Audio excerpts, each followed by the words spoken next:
முருங்கைக்காய். நம்மள் பலருக்கு இது வெறும் ஒரு சாதாரண காய். ஆனா உண்மையில என்னன்னா, அது ஒரு பூட்டி வச்ச புதையல் பெட்டி மாதிரிங்க. அதுக்குள்ள ஒளிஞ்சிருக்கிற ஒரு சக்தி வாய்ந்த ரகசியத்தை நம்மால திறக்க முடியுமா? வாங்க இந்த முழு விளக்கத்துல அத பத்தி விரிவா பார்க்கலாம். முருங்கை வலிமைக்கும் வீரியத்திற்கும் இந்த பழமொழிய நம்ம எல்லாரும் கேள்விப்பட்டிருப்போம். ஆனா இது வெறும் பழமொழி மட்டும் இல்ல. இதுக்கு பின்னாடி ஒரு ஆழமான அறிவியல் உண்மையும் ஒளிஞ்சிருக்கு. இங்கதான் ஒரு இன்ட்ரெஸ்டிங்கான ட்விஸ்ட் வருது. முருங்கையோட முழு பலனையும் நம்ம அடையிறோம்னா அது சும்மா சாப்பிட்டா மட்டும் பத்தாதா? அப்போ வேற என்னதான் வேணும்? இந்த கேள்விதான் நம்மள இந்த முழு விஷயத்தோட மையப்புள்ளிக்கு கூட்டிட்டு போகுது. சரி, வாங்க முதல் பகுதிக்குள்ள போகலாம். ஒரு சூப்பர் ஃபுட் நமக்கு என்ன வாக்குறுதி கொடுக்குது? இந்த பாரம்பரிய நம்பிக்கைக்கு பின்னாடி இருக்கிற அறிவியல இப்ப நாம ஆராயலாம். முருங்கையோட இந்த அப்பார சக்திக்கு காரணம் அதுல இருக்கிற ஒரு குறிப்பிட்ட ஃபைட்டோகெமிக்கல் தான். அதோட பேரு கொஞ்சம் கஷ்டமா தான் இருக்கும், குளுக்கோமோரெஞ்சின். ஆனா இந்த பேரை நல்லா ஞாபகம் வச்சுக்கோங்க, ஏன்னா இதுதான் நம்ம கதையோட ஹீரோ. இப்பதான் நம்ம கதையில ஒரு முக்கியமான கட்டத்துக்கு வரோம். அதாவது ஒரு அறிவியல் தடை. அப்படின்னா என்ன? வாங்க பாப்போம்.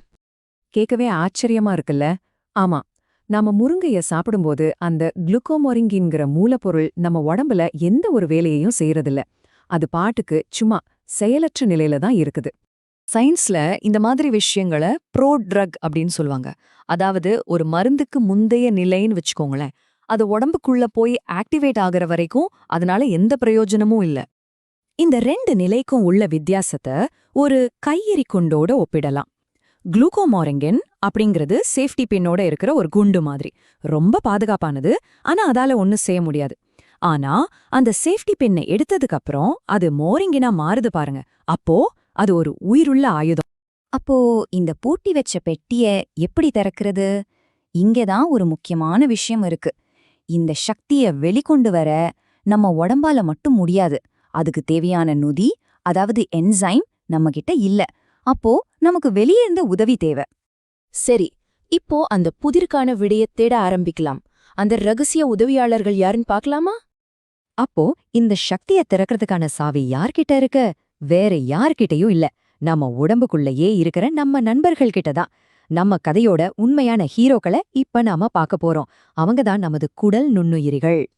அவங்க யாருன்னா, நம்ம குடல்ல வாழுற சில குறிப்பிட்ட வகை பாக்டீரியாக்கள் தான்.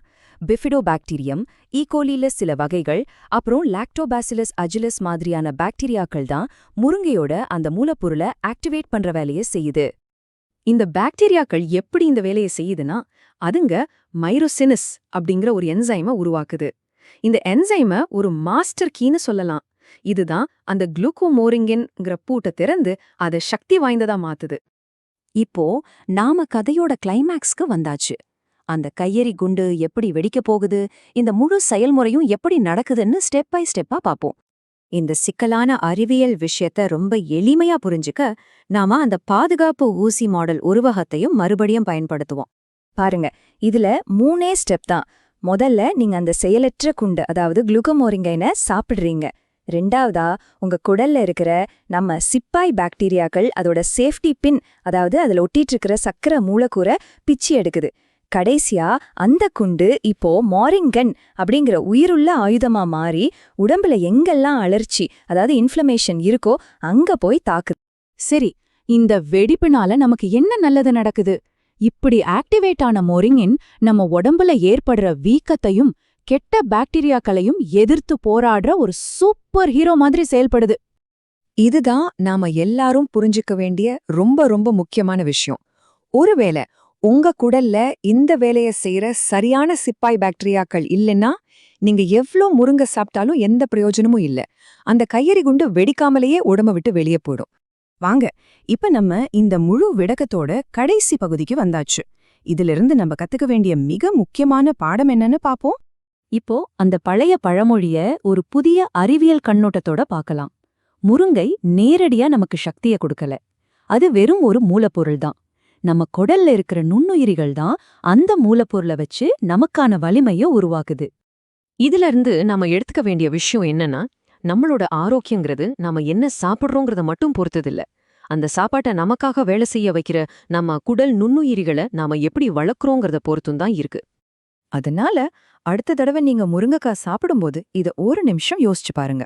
அப்போ உண்மையான கேள்வி என்னன்னா, நீங்க என்ன சாப்பிடுறீங்கன்றது மட்டும் இல்ல, அத நீங்க யாரு கூட சேர்ந்து சாப்பிடுறீங்கன்றது தான். உங்க குடல்ல இருக்கிற கோடிக்கணக்கான கூட்டாளிகள பத்தி ஒரு நிமிஷம் நினைச்சு பாருங்க.